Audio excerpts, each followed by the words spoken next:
Yo, there is some spooky going on right now with this beef and exactly how Meet the Grams made us feel.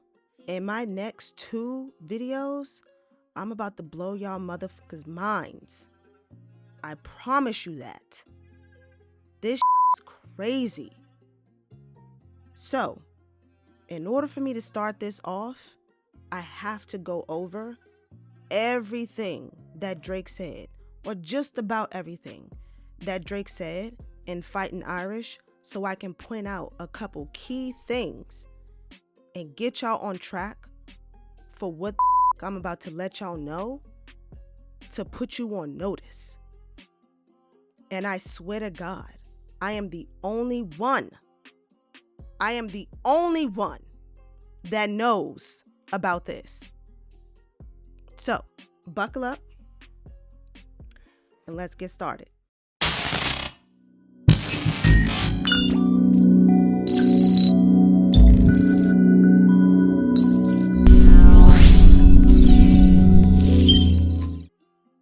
Let me preface by saying, welcome to the Informator 800, where we're going to dive into a lot of different things on an introspective level and think deep into any and everything that I bring up. I like to go way beyond the scope of what everybody typically is seeing. Okay? I literally sat on what I'm about to tell you in this video and in part 2, because this has to be a part 3, but the first 2 videos are very important. The second one is going to blow your fucking socks off. And the third one is the finishing touch. My goal is to bring to any conversations that's being had, popular, political, whatever, it doesn't matter, my perspective, because I have a deep perspective about so many things. And I never talk about it in public. And now I'm coming out. This is my coming out party, y'all. This is my coming out party, and I'm excited. I've been quiet this entire beef, and I've been calling shit out this entire beef. And I've just been sitting in the back, watching everybody speculate back and forth. And a lot of things people still didn't see, even after months. We're now in 2025, and people still missing it. But I'm gonna let y'all know, and I'm gonna get y'all caught up. So today in this video, part 1, we're about to go over Fighting Irish. And hey man, I'm going to point out a lot of things that I know no one was talking about and they completely overlooked. And it's going to be mind-blowing. Now, granted, I know everybody has their opinions, and some people are going to be like, oh, you're reaching. Hey, that's fine. I'm okay with you saying I'm reaching. But at the end of the day, open up your brains, open up your minds, and just know that there's more to things than what meets the eye. And I'm the type of person that's going to call that out. That's just me. So today, let's go ahead and dive into this Fighting Irish, this freestyle that dropped literally at this point 7 days ago. And I've been sitting on this information for 7 days just to see if anyone else will come out with it. And no one has said a damn thing. No one has said a damn thing. So I'm excited. Let's get into it. So I have the Genius lyrics pulled up. I fucking hate this site because all it is just a goddamn invasion of ads, and how they have their lyrics and stuff organized is stupid. But anyways, we're going to use Genius because it seems like they're the only site that still exists that makes lyrics. And then we're going to look at this creator's video. So his name is I'm Dante Reactions. He was the only one that had a perfectly positioned video so that I can be able to kind of take you guys through this journey that I'm about to take you through. So I'm going to use his video because, man, I swear to God, I cannot find this goddamn video anywhere. So whoever posted it, took it down, I think either the same day, maybe a couple hours later, or maybe the next day. But anyways, it's nowhere to be found. Everybody else has this crazy ass, like, blurry version of the video. We're going to use his video as a reference so we can go through it. Thank you. I am Dante. I'll put a link to this video in the description below so that you guys can go check out his video. He's actually pretty funny. I just recently discovered him. So yeah, let's get into it. So Drake just dropped 7 days ago. It's being said that it is a leak. The video almost immediately got taken down. Yeah, they waited to take it down after it probably got downloaded a ton of times. So it did what it was supposed to do, and they took the video down. A lot of people always speculate about how Drake is notorious for leaking his own shit, and he always tucks his tail and hide and acts like he didn't have nothing to do with it. But people have been calling him out. As of 2024, people aren't, they're not falling for the gimmicks anymore. The same thing happened with this video, and we're gonna dive deep into what is really going on. All right, let's get to it. I love you. Yeah. The summer is over, I missed it. Barrel was smoking, I kissed it. Fair showed us the renters for Texas, it's unrealistic. Cut him the check, cause I hate reviewing the budgets and limits. Just pay the man. He starts off by saying, the summer is over, I missed it. Barrel was smoking, I missed it. He definitely didn't say I missed it. He said I kissed it. And y'all know what that means. When you are the one that's kissing the smoking barrel, that means that you have admitted to defeat. Okay? So I don't know why they got in here. I missed it. He definitely didn't say I missed it. He said I kissed it. He's letting y'all know right there that he lost. He's admitting defeat off Bucks. Whoever he was talking to, let's call that out too. It was some girl that turned on the camera and said, I'm ready. Whatever she said something like that.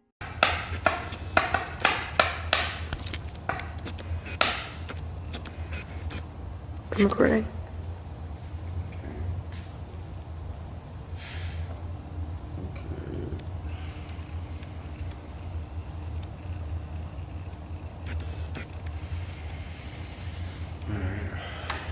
I love you. Yeah. The summer is over. Everything matters. I know that I've been told, let's say specifically by my crew, people in my crew who I talk to, they've told me that Drake has this thing where his mom used to record him doing his raps.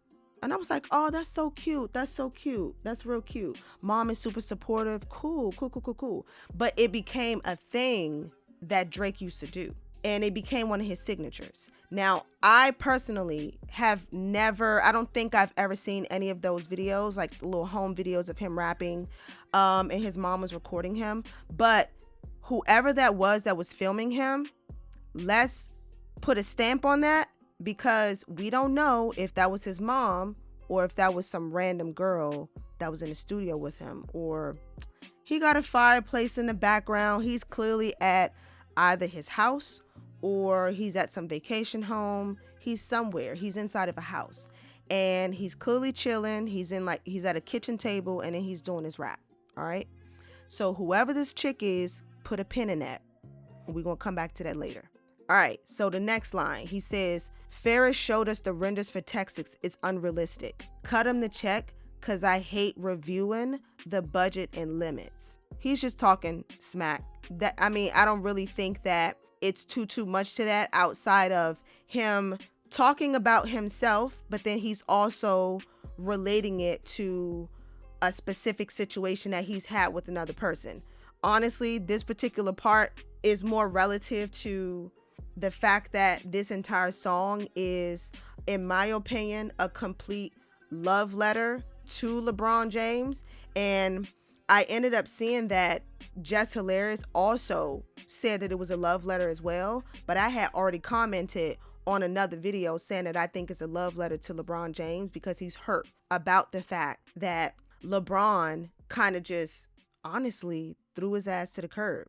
And I'm going to make sure I point that out throughout the entire song as we go through it. So we're going to move on.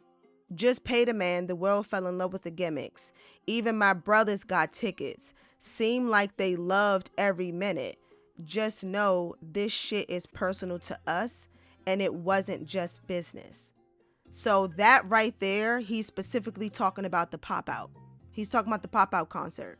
I mean, if you didn't see the live stream or you didn't go back and watch it, you missed out, but you can always go back and watch it. It was a great event. And everybody was there, including all of Drake's bestie boos.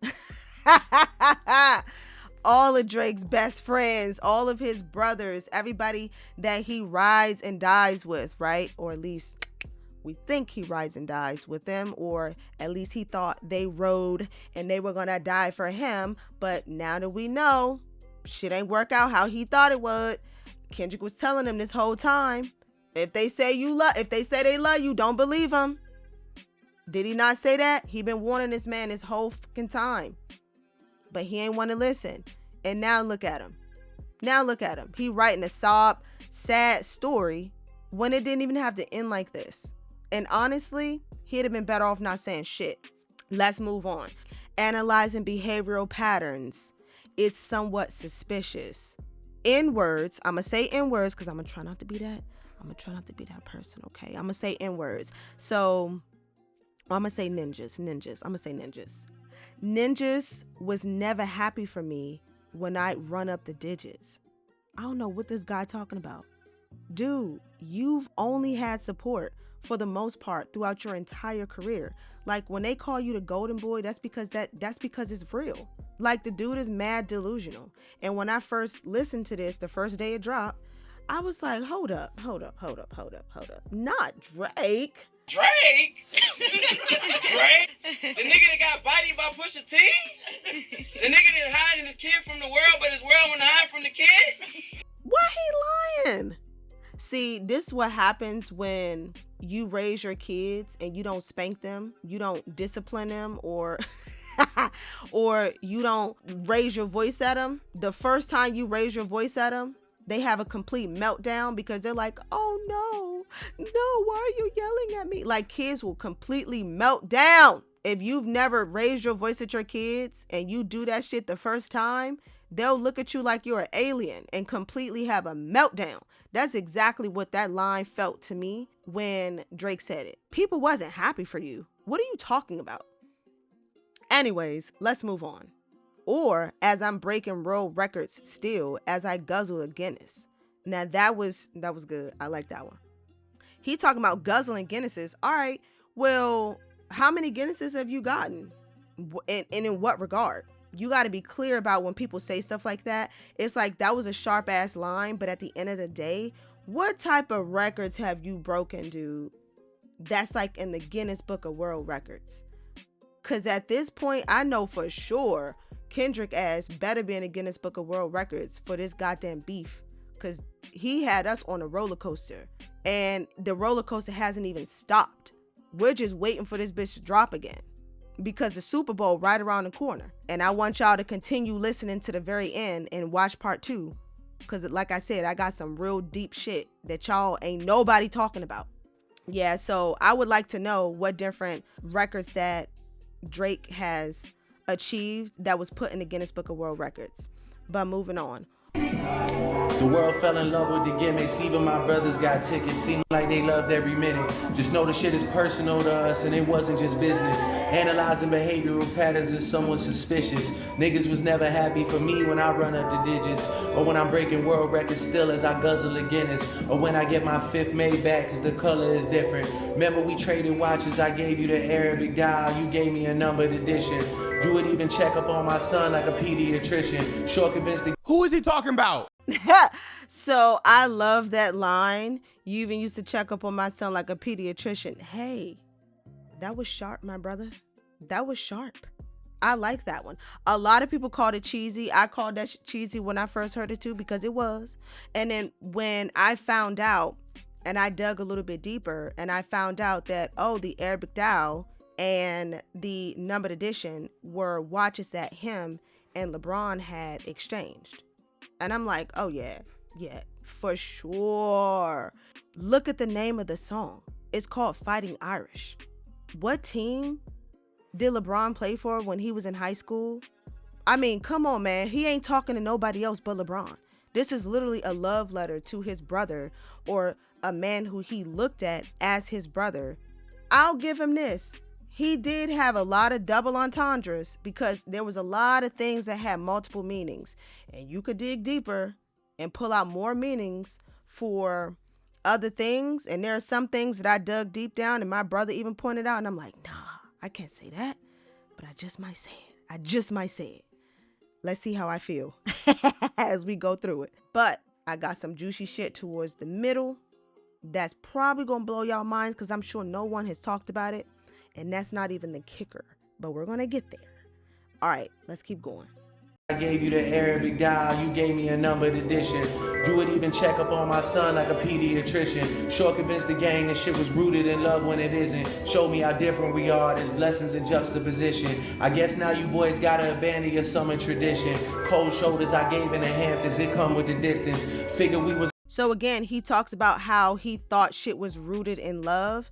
Did Kendrick not tell you in the beginning of last year that if they said they love you, just know they lying? And you wait until the end of 2024 to talk about you thought shit was rooted in love? Oh, so you just wasn't listening. How many famous people will sit there and tell you they love somebody, and then in their next interview or a sit down where they're just filming themselves in their living room, just having a little chit chat with somebody? Now people do it on podcasts where they just say, oh, you can't trust nobody in the game. Nobody is actually your friend. No one is actually your friend. I'm trying to figure out where the hell has Drake been when he really thought these people were his friends. And it's unfortunate. It's really unfortunate, because it's like, well, if other famous people in the industry can't be your genuine friend, then who the fuck can be your friend? Because you try to go out here and just be friends with like technically a nobody, like someone who's not in the game or who's trying to come up in the game, maybe like do some A&R type work or something like that. They're always looking for something. So someone at Drake's level, there is no way anyone around you outside of your cousins that were in your life before you became famous, or maybe your old schoolmates or something, they're your only real friends, right? Sometimes your old friends and family members will fall off because they can't stand the fact that you became so famous and so wealthy. They can't take it. So they end up distancing themselves, or they make you feel so uncomfortable to the point to where you got to rip yourself away. Right? So throughout this entire beef, Kendrick has been giving this man pointers and revealing to him things that clearly it's like, all right, motherfucker, you ain't gonna listen to what I gotta say, then I'ma show you. And the pop out was him showing him live in action, right? And he just wasn't listening. And now look at him, crying, embarrassing himself. Like embarrassing himself in front of all his fans, in front of all of Kendrick fans, in front of all the J. Cole fans, in front of the world. And I'm just looking like, okay, all of these Drake stans that keep attacking me in the comment section because I'm just trying to call out the reality of the situation. I'm just being honest. And I'm getting cursed out left and right. You know? So it's like, damn, y'all be going hard. And then the next day, something comes out, or Kendrick drops a diss that ends up demolishing what they were defending the previous day, and they act like this shit had never happened. I mean, delusional on 1,000. Now, granted, I don't want to turn off any Drake fans. I really, really, really like Drake's music. But at the end of the day, I have disliked Drake as a person for a very long time. But I respect his artistry and I respect his music. But a lot of the shit that Kendrick was talking about, he was on 100 when he said that I'm what the people feeling. No, he was right, because everything he said validated everything I have been saying for years. Even about the album Fall the Dogs. Every time someone talked about that album, I'm like, what you mean, Fall the Puppies? because that's what it was for. For all the puppies, that's what he should have named it. That album was targeted towards children. It wasn't targeted towards adults. It was targeted towards youngins. I've been on that tune, and Kendrick literally said everything that I have been saying this entire time for years. But no one wanted to say anything, and I was hey, I'm not about to fight nobody in the comment section so people can call me a hater, because I respect the man's hustle. Every time he came out with a song, yeah, I'm dancing too, right? Because he makes great music, but he sucks as a person. But I digress. Let's move forward. When he talks about the cold shoulder in the Hamptons, and he's talking about people abandoning their summer traditions, he's talking about, for one, LeBron and his crew and Drake. They all used to vacation, I guess, on the same island or at the same vacation spots. So I guess he trying to say, well, you're not welcome here no more? Is that what that means, Drake?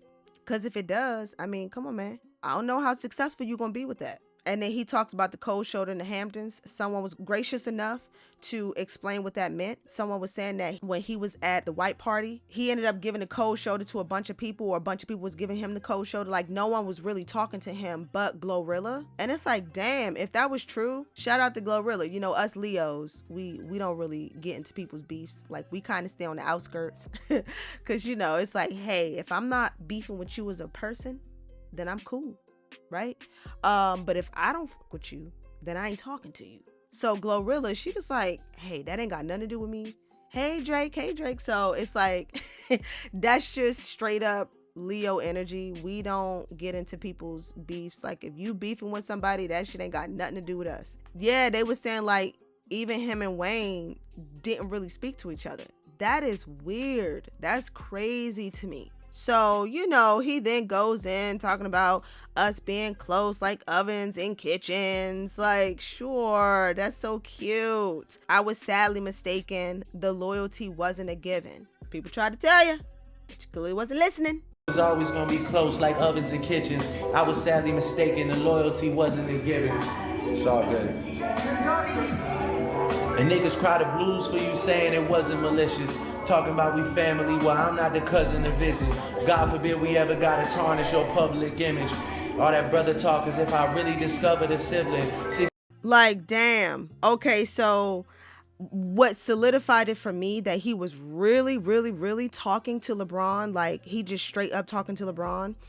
How many times has LeBron got praised for having a polished public image? And there was like a couple hiccups throughout his career where I think it was like maybe like an Instagram girl or two ended up calling him out for DMing her, and she just like, hey, LeBron James just DM me, blah blah blah. So these women were actually looking out for him and looking out for his family, because it's like, dude, what the fuck are you doing? Like, are you really going to sit up here and let some young girl ruin your entire perfect marriage and, you know, your seemingly perfect family? You know, people got their problems behind closed doors, but let's call it a buck. If people can find a way to communicate and survive through their issues, hey man, you got the right to say that your shit is low-key perfect, because that's what relationships are all about. Going through hardships and working through those hardships. So if LeBron and his wife are doing that, dude, why would you sit there and risk anything like that over a piece of ass? Like, that shit don't make no sense to me. And out of all people on this planet right now that's mega famous, LeBron James is somebody that so many people look out for. People want that man to do great things. People want that man to continue upholding this great image. So when Drake calls him out and it's like, oh, God forbid we ever got to tarnish your public image. What you mean by that, home dog? Like, what do you mean by that? What do you mean by that? Are you trying to low-key say that Mr. James isn't as innocent as he's been presenting himself? Is that what you're saying? Because if so, like, what the fuck, LeBron? Like, why would you, like, and this is the thing that I don't understand. Why do people do dirt with people and then turn around and like completely F over those people for somebody that is their friend's arch enemy? Like, I don't get that. Now, granted, I understand why LeBron stepped away from Drake. Hey, that Not Like Us, that put everybody on call. And he called out LeBron a couple times. So it's like, at the end of the day, clearly their relationship was very tight due to the fact that Kendrick took it upon himself to call out their relationship in multiple songs during the beef earlier last year. So it's like, clearly these motherfuckers are actually tighter than we really think they are. So when he said that line, I'm like, oh, hold up now. Is he trying to tell us something without telling us something? All that brother talk as if I really discovered a sibling. Oh, so you really made this man feel comfortable. Is it because you just wanted to have a rich friend that you could do wild shit with and he wouldn't snitch on you? Now, why would you betray this dude like that? That don't make no sense. And it's like, granted, everything that Kendrick said, the whole PDF file stuff and him talking to young girls, the last thing you want is to be seen with Jeffrey Epstein 2.0. We don't really know what Drake got going on. Dude is not, he on some weird stuff. And if you haven't been seeing it over the last couple years, or at least over the last 5 years, like, it's been very apparent that this dude has been on some other shit the last 5 years. Like, if you haven't been seeing it, you just been asleep. So I totally understand that why so many people were just like, yeah, you know what, that dude is weird. I probably do need to step away from him if I want to protect my image. Totally, completely understandable. But it's like, at the end of the day, you gotta remember that if y'all were Vegas buddies, as you know, what happens in Vegas stays in Vegas. So if y'all were Vegas buddies, you don't ever betray your Vegas buddy. Okay? Okay? Especially if it involves a lot of dirt that you don't want to become public. I digress. 6 degrees, my memories retrieving our humble beginnings. Niggas wanted trouble, grabbed the shovel and dug up some ditches. Cover my body in dirt, but that wasn't me. That wasn't me. Clearly he done did some dirt with some of his friends. And I feel like that's what he's alluding to here. We're not going to know. We may end up finding out because I feel like 2025 is on to a horrible start for a lot of people. And I don't think anyone is safe, just like no one was safe back in 2024. I think the trend is going to continue. And I mean, shit, California is on fire right now. Literally. A large portion of the country is burning down. The Hollywood sign had flames blazing behind it. Just the imagery of that is insane. So I can only imagine what this man meant by digging ditches and shovels and all this. Like, what? I could only imagine the shit that they got into, that he's hurt over, and he's trying his hardest not to say shit.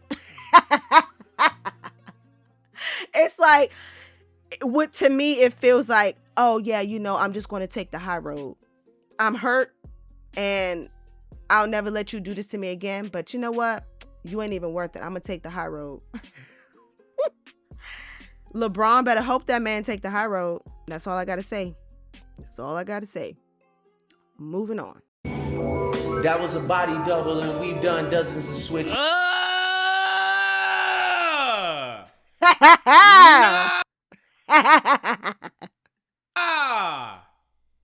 Hold on.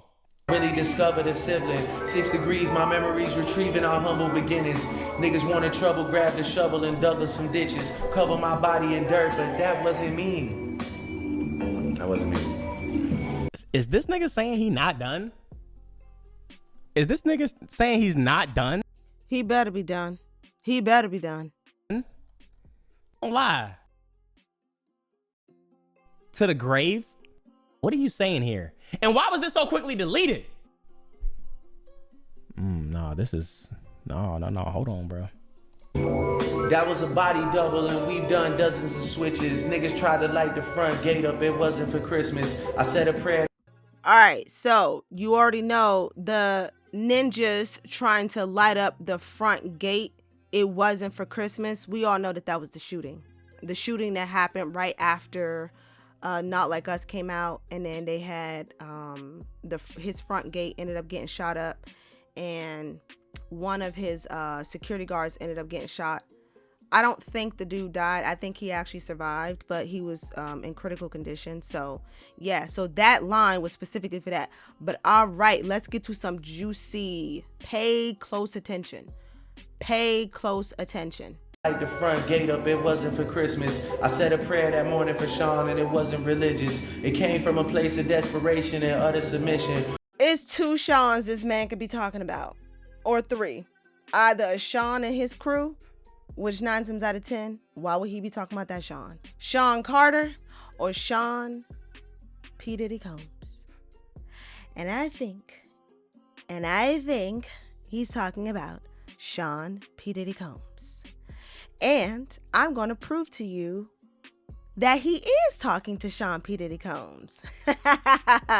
So this first line out the gate, he said, I said a prayer that morning for Sean and it wasn't religious. What y'all think that mean? If it wasn't religious, then what could a prayer be if it's not religious?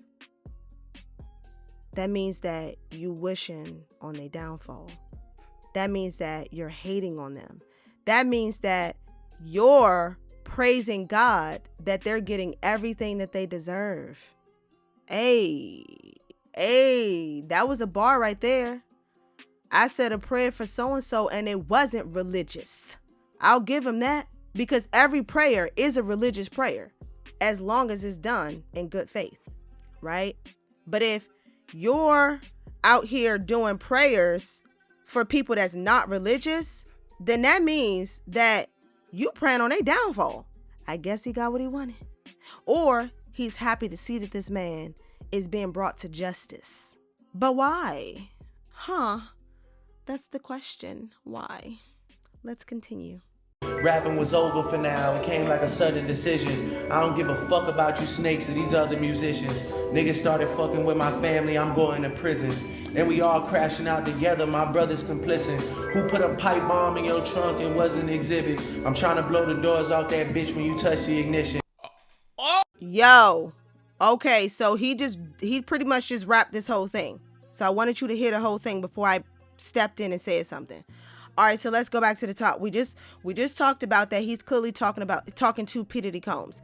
And I'm going to explain to you how I know he's talking to him, because yo, this entire verse is to P. Diddy Combs, but he did it in such a slick way to the point to where it also relates to him as well.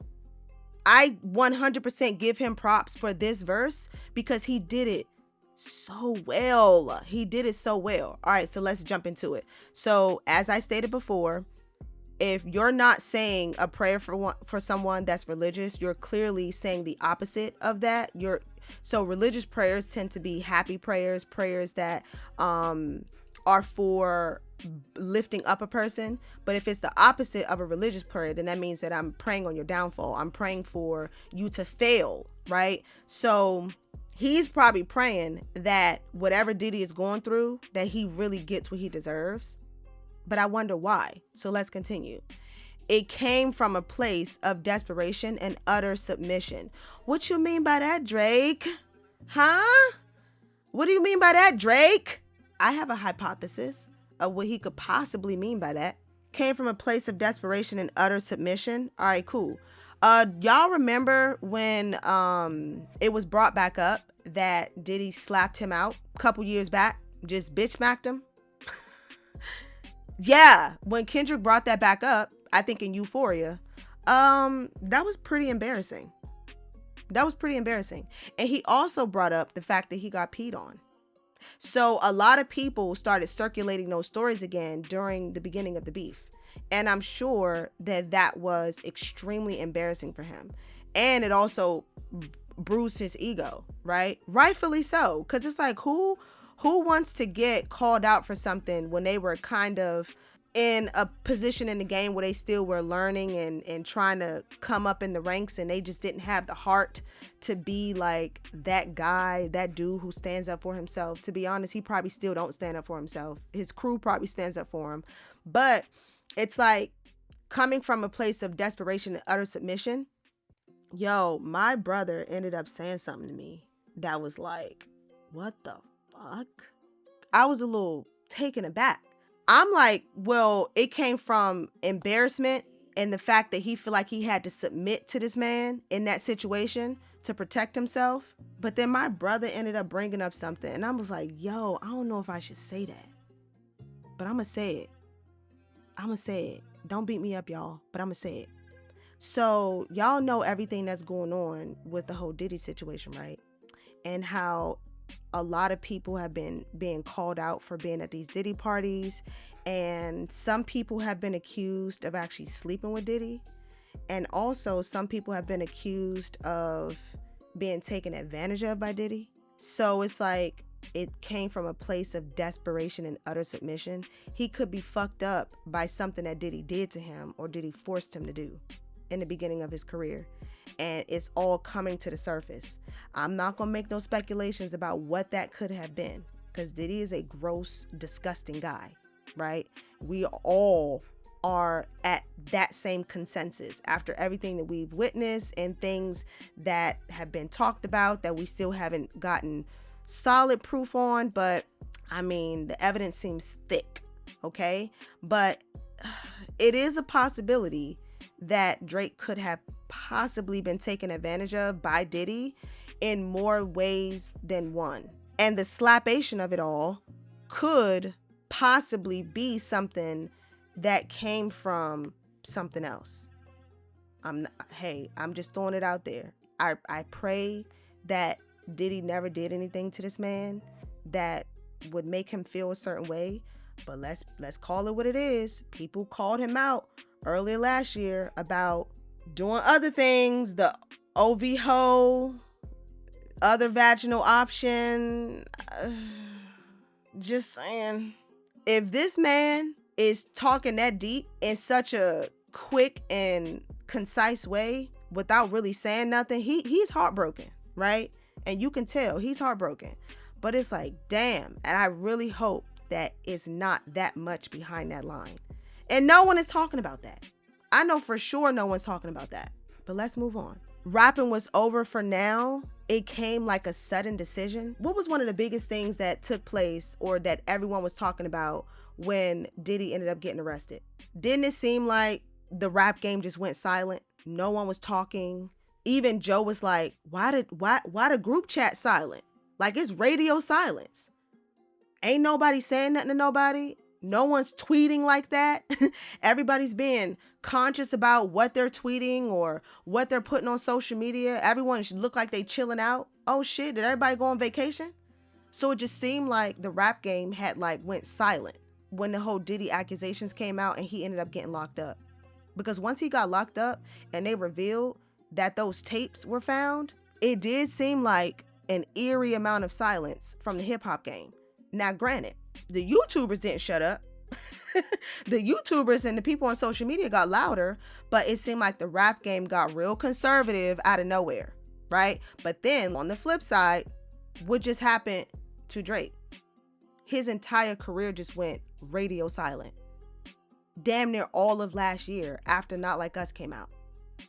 So once the beef came to its head, which Not Like Us was the popping of the pimple. Once the pimple was popped, it just seemed like it was just radio silence. Now, granted, for Drake, a lot of other people were also silent too. And they were dropping like little stuff here and there. But then people was calling them out saying like, damn, what type of song is this? Why y'all rapping on these weird songs? Like, don't nobody want to actually rap no more? Don't nobody want to put out no real good music anymore? For some reason, J. Cole and Drake, both of them, had put out some weird songs right after Not Like Us was kind of in the radio waves. And everyone was jamming to Not Like Us all summer. And it just seemed like Drake and J. Cole they kind of seemed neutered. Now, granted, people were saying that Drake was dropping music. Man, I ain't hear none of this music. Outside of Wagwan Delilah. Wagwan Delilah? What the fuck is that? Like, what? Man, when I heard that song, I was like, yo, what are you doing? What are you doing? And then he did a song with Sexy Red, which I thought was cheesy as fuck. My husband liked it, but I thought it was cheesy. he trying to turn the BBO Drizzy tagline into his favor. It's like, dude, that's corny as fuck, but whatever. That's kind of like the, what do you say, the B minor or the B major. He tried to turn the A minor into a line that worked in his favor. All right. Okay, dude, I gotcha. It didn't work. And people called you cheesy for it. I thought the same thing for the BBO Drizzy, but it was like, I think he had ended up dropping 3 songs and they all fucking sucked. Now, Sexy Red did what she needed to do to make her song kind of pop, but that's Sexy Red. Like, she has this thing where people like her music being really raunchy and stuff like that. So it worked out great for her, but for Drake, I don't think it worked out that great for him. Because all he was doing was falling back into the stereotype that Kendrick kept calling out. All right, so let's move on. I don't give a F about you snakes or these other musicians. Ninjas started effing with my family. I'm going to prison. All right, so let's focus on this first one. So how does that relate to P. Diddy? A lot of people turned on P. Diddy. A lot of people wasn't stepping up to like defend his name. Really, no one was stepping up to defend his name. Same thing happened for Drake. Everyone kind of went radio silent, like completely radio silent. And then this line right here, I'm like, oh, he definitely talking about Sean. He definitely talking about Diddy. N-words started effing with my family. I'm going to prison. So let's call out some timelines. Did or did not Diddy go to jail right after his house got busted and his sons were handcuffed and on the ground? So when his kids got pulled into his mess, it seemed like all of a sudden Diddy ended up getting captured because he was about to lead the country. So I feel like that was a play on words to keep it relative to what Diddy was going through, but then also to say, you F with my family, I'm going to jail. I'm going to jail for mine. So that was slick. That was a real slick double entendre. So then he goes on to say, and we all crashing out together, my brother's complicit. We all crashing out together. So me and you crashing out, motherfucker. Diddy. Drake is telling this man, we both crashing out. And all of our brothers are complicit. They not stepping up for us. They're not stepping up and they're not coming to our defense. What do you do about that? My career is being destroyed by a guy that I hate, but I do have some respect for him, but not really. But I really hate this dude. And like, it seems like the world is taking his side and my career is being damaged because of it. And it's like, and you getting caught up in all this other stuff. And now you in jail and ain't nobody coming to our defense. Nobody, as much as we've done for people, nobody. Our brothers are complicit. I mean, that was deep. That was deep. You bring it together like that. But this shit right here, this is the kicker. This is how I knew he was talking about him. He's like, who put the bomb in your trunk? It was an exhibit. Now, if you've been watching any other reviews, you already know that a lot of people was calling out that being like a real like tough line. Like, oh, that was a real fire line. But they wasn't digging deep enough. They was like, oh yeah, cause exhibit, he like pimped my ride and stuff like that. And he fixed up the cars and stuff. He had to show to fix up the cars and put the bomb in the trunk. It was an exhibit. Yes. All of that. But on the flip side, he's talking about Diddy. Do y'all remember when Kid Cudi, he accused Diddy of putting a bomb in his car and blowing his car up? Do y'all remember that? Yeah. That's what he meant by that. He said, who put a bomb in your trunk? It was an exhibit. Who is he talking to? He clearly is talking to Kid Cudi. Clearly. And it's like, nigga, it was an exhibit. It was Diddy. I'm trying to blow the doors off that bitch when you touch the ignition. Now, a lot of people really aren't speculating about this particular line. I think he really said that line to compliment the line before that, but then to also accentuate how serious he is. But that line was targeted towards someone else, and this line right here, he just saying that to like compliment the line before that. For real, if I take it that far, I'ma really take it that far. Then it's like, but then I gotta remember who made this shit come to fruition. So it's like, instead of me like going crazy for real crashing out in the worst way, why I start hurting people, I gotta come to terms with the fact that I was the one that pushed this shit to this limit, right? Of him talking to himself. I was the one that pushed this shit to this limit. But let's take it back to Diddy. How does that relate to Diddy? Man, do y'all remember when Cassie's husband kept getting on Twitter, cursing Diddy out, talking about stop talking to my wife, stop liking my wife's posts, leave my wife alone? If you don't leave my wife alone, you're going to regret it. You remember when that man was saying that? And I was like, damn. I don't know if it's because he a white man and he really think he protected. Like, I mean, the boldness of it all. Or if he know he protected. Because he know he protected. Because he got something in his back pocket.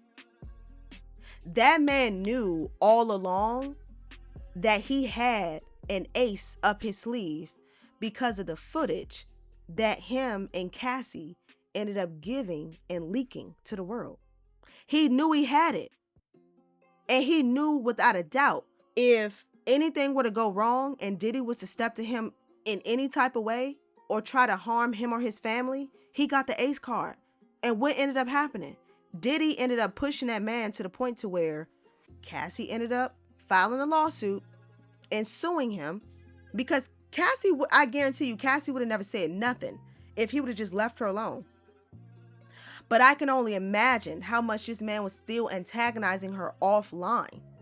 Because what he was doing online, it's like, you overstepping, man. Like, she married, she done had like 2 or 3 kids. Leave that girl alone. But then you still bothering her as if you don't have enough women you could be harassing. Shit, and enough men, as they say, right? You got too much going on in your life. Leave that girl alone. But at the end of the day, he did not want to stop. He kept going. And her husband like, all right, cool, bet. Bam, drop that lawsuit.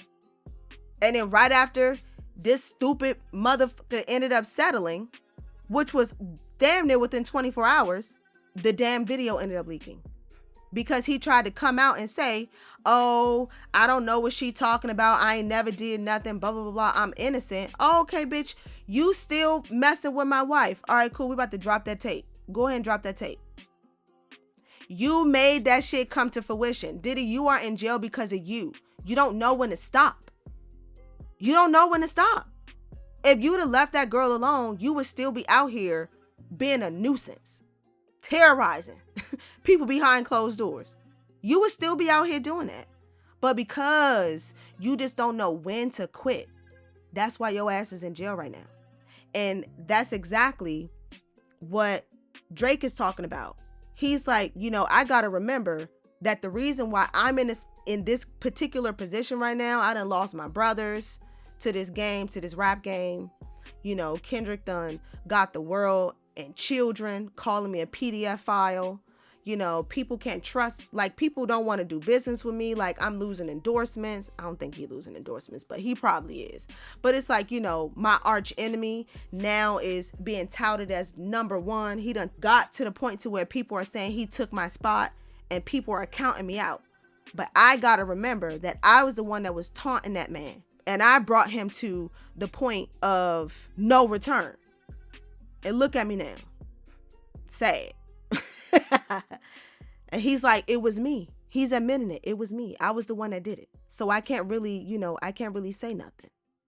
But then this next line is what was like, all right, that seals the deal. Who's got the most to lose and who's in the other position? So with Diddy, right, you really risked your entire career, your reputation, and everything that you've built, all to harass a girl who did not want you because you used to beat her ass and keep her drugged up, and you used to make her sleep with prostitutes.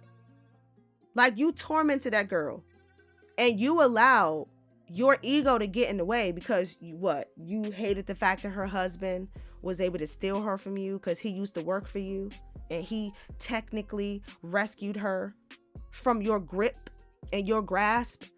And you constantly berating that girl online, picking with her, nitpicking, liking her photos, saying little shit on her pictures and stuff or on her posts, and her husband is like, leave my wife alone, because clearly you were causing her PTSD. And you probably were also sending little other messages, probably like sending gifts and stuff to the house that made her remember certain things that then put her in a state of depression. If you ain't never met a person like that, there are lots of people out here who do stuff like that. So he probably has been doing a lot more than we know to that girl. And it's like, you allowed a girl who has nothing riding on nothing, she don't have nothing to lose, to take you out the way that she did. Wow. And then for Drake, we know who he talking about. You talking about Kendrick. My thing is this: where the hell do you get off thinking that you're better than Kendrick, or that you got more to lose than Kendrick? Both of y'all are at the top of the game. This shit could have went either way. You don't think that could have hurt Kendrick's career if you would have Meek Milled him? You don't think that would have hurt Kendrick's career? Like, let's be real. You really think that you above this dude? Like, on so many levels, to the point to where you would say some stuff like that. Put a pin in that. We're going to come back to that line, and I'm going to address that later. All right, so we're going to move on. It's me. Who's got the most to lose and who's in that other position?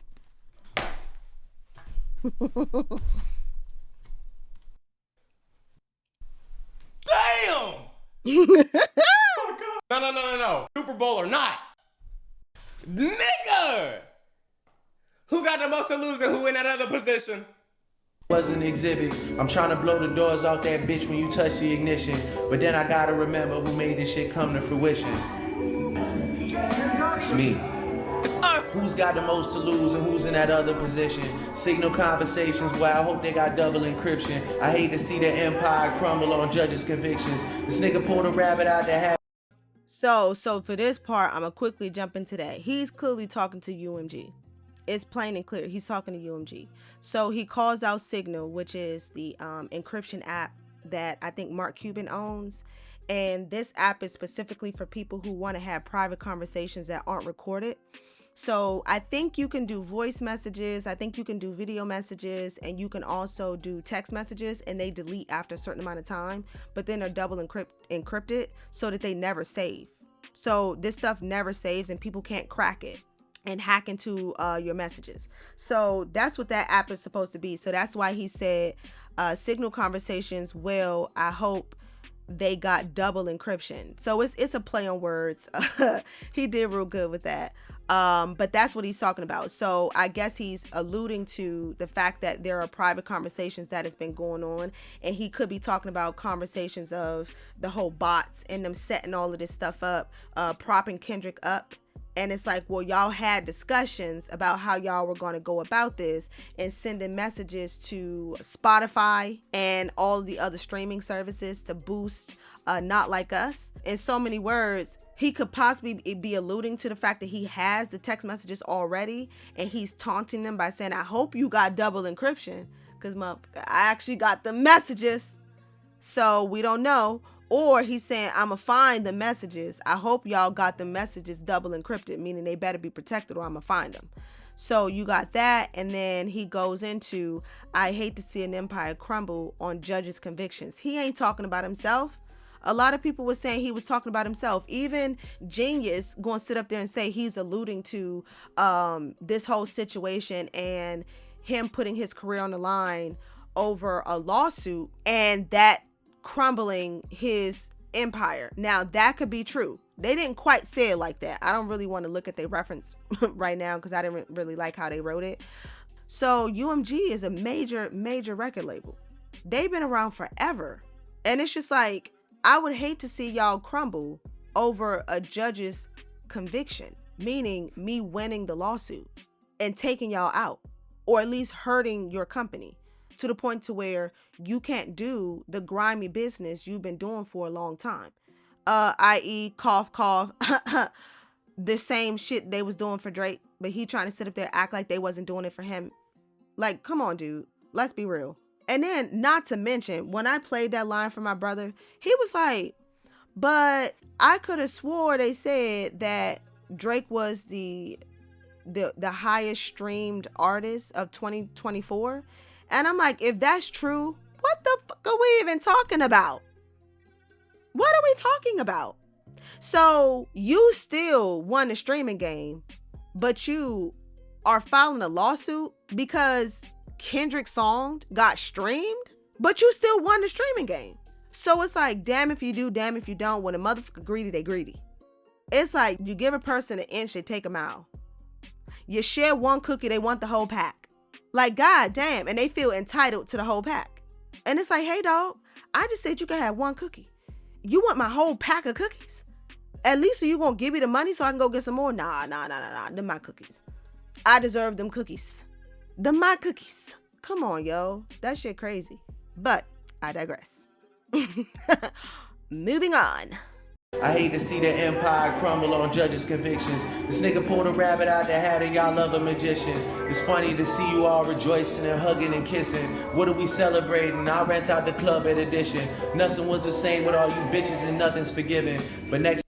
Oh, God. So Kendrick is a musician, and you know what you musicians stand for. Someone who is creating illusions. So what they're doing is not what's actually happening. And a lot of things that magicians do tend to be fake. And it's hollow. It's nothing under it. It's nothing behind it. It's hollow. It's all an illusion, right? And y'all falling for it and loving it. So much so to the point to where y'all rejoicing to the point of hugging and kissing. Okay, where's the celebration, my guy? I'll run out the club so we can all celebrate together. Right? Oh, dude, hot. He's heated. Because what happened all summer? What happened all fall? We was still rocking to Not Like Us up until GNX dropped. I mean, let's call it what it is. We was rocking to Not Like Us all year. The summer was lit. Everybody couldn't wait to go to an event and Not Like Us came on just so they could rock to the song with a crowd of people and sing A minor all together. So he heated about that, and you can clearly tell, and he's being sarcastic. See you all rejoicing and hugging and kissing. What are we celebrating? I'll rent out the club at Edition. Nothing was the same with all you bitches and nothing's forgiven.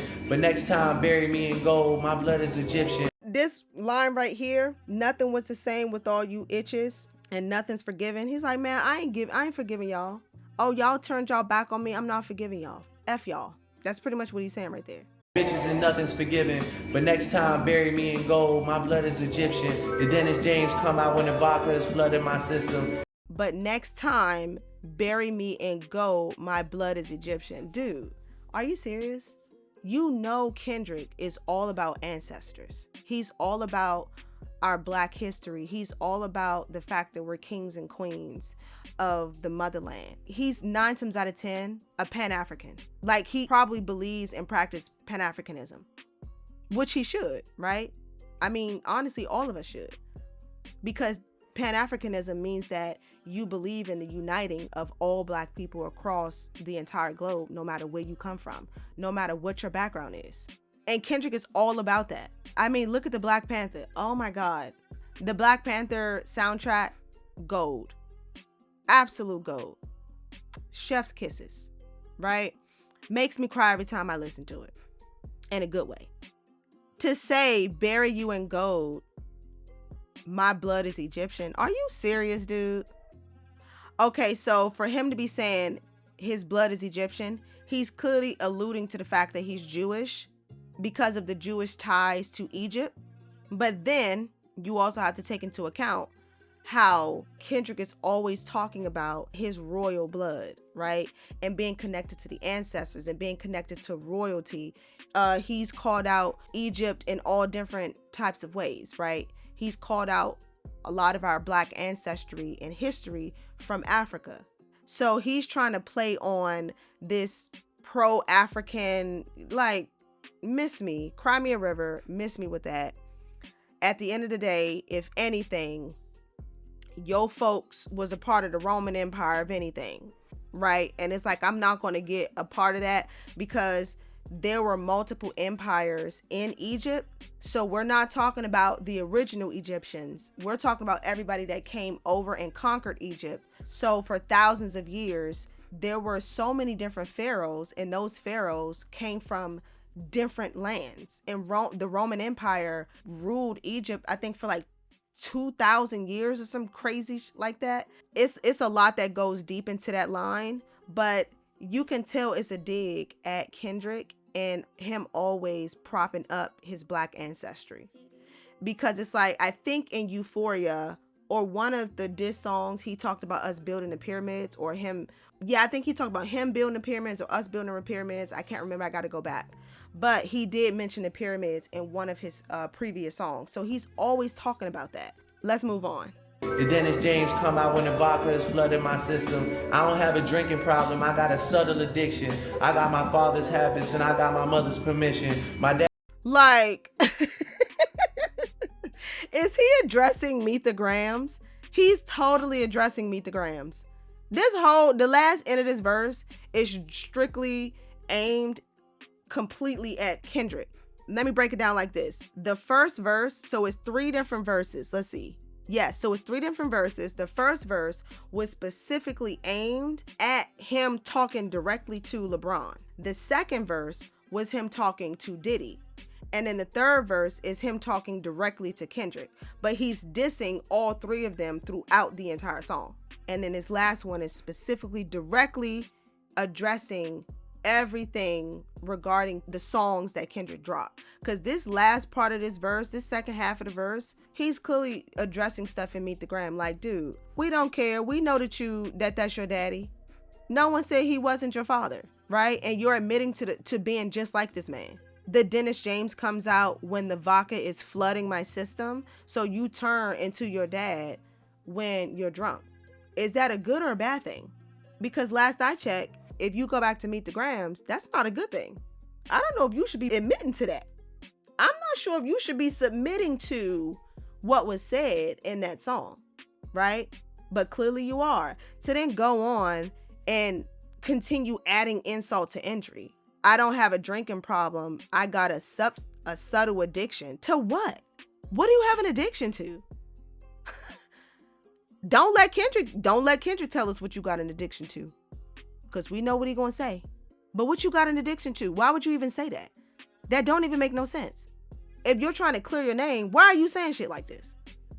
That don't even make any sense, dude. You crashing the fuck out. Like, you're literally crashing out in your own song.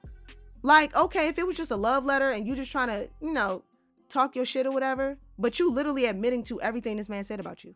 To then continue to say, I got my father's habits and I got my mother's permission. Oh, the little boy needs his mommy's permission. Like, oh, my mommy knows what I'm out here doing. So leave me alone. My mom already knows. Get off my back. My mom already knows. Leave me alone. Okay, Drake. Whatever you say. Whatever you say, my guy. Whatever you say. Jesus. And this last part. Ciao. I don't know. Y'all might be mad at me on this last part. But y'all gonna like it.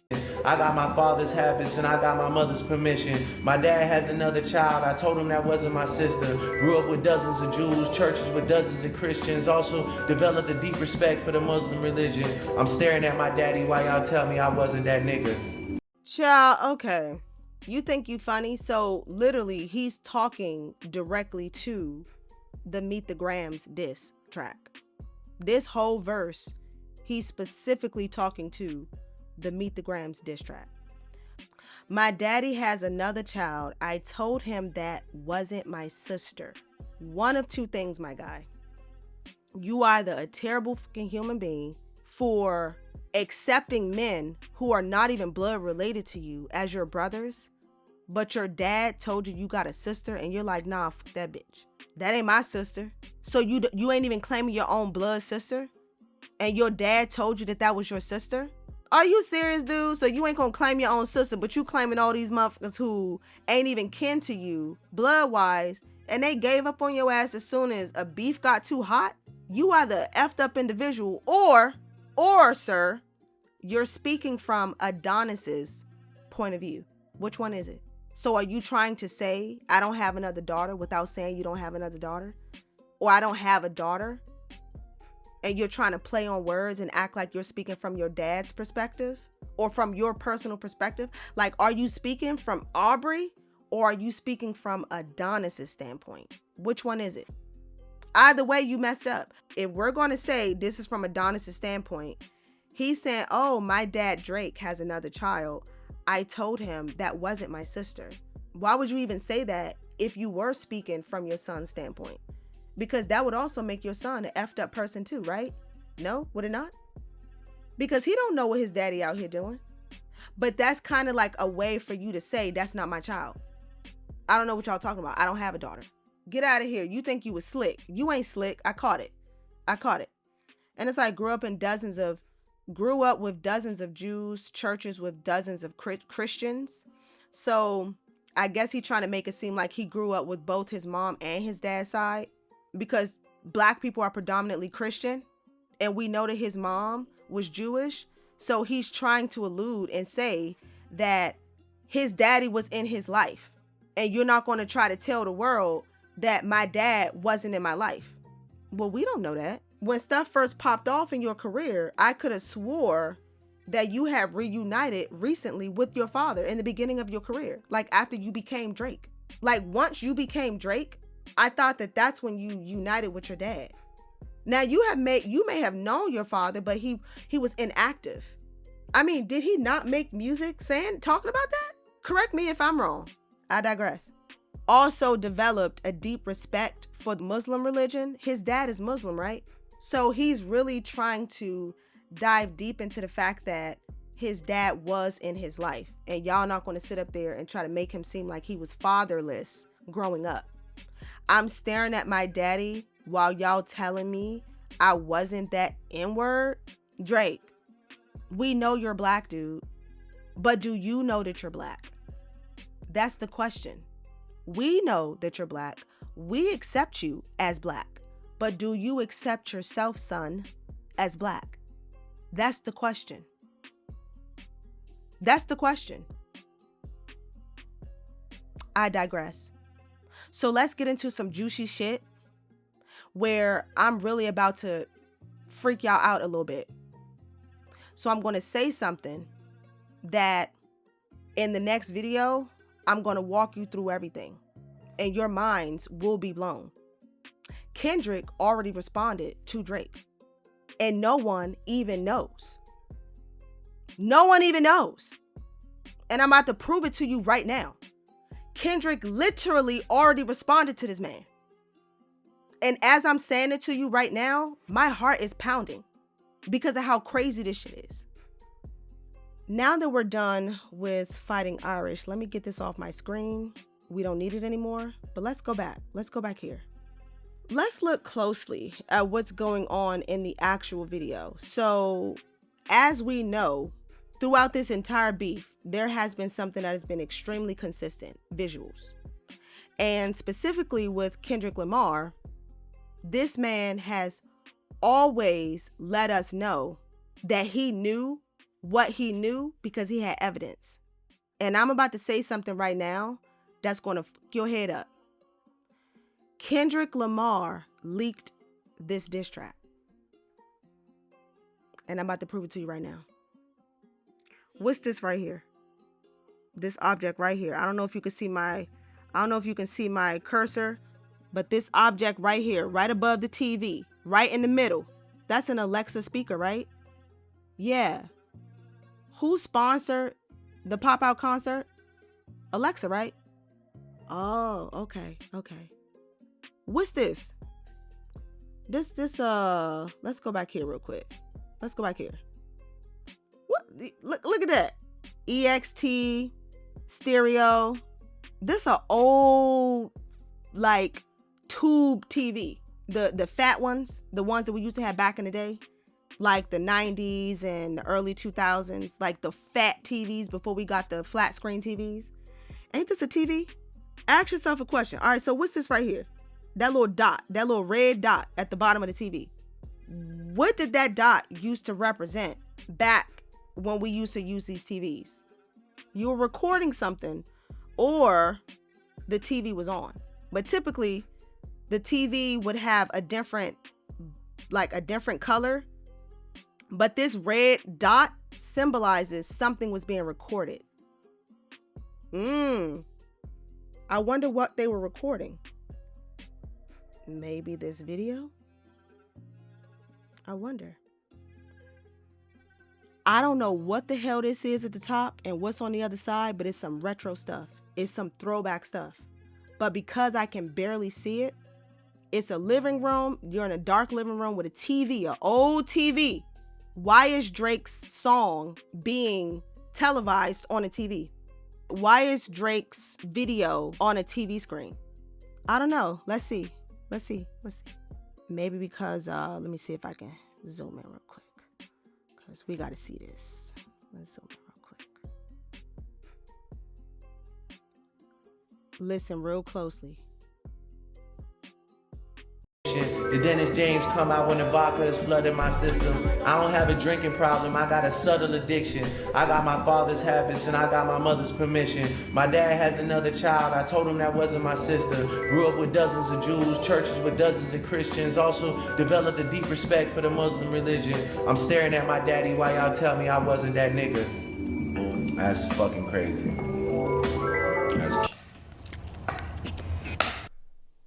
Someone start clapping. What the fuck just happened? What just happened? Shit getting real crazy, scary, spooky, and hilarious. Cause like, what the was that? Did that TV just turn off?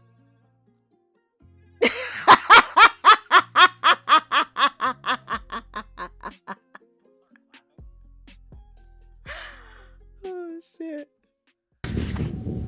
I'll be back.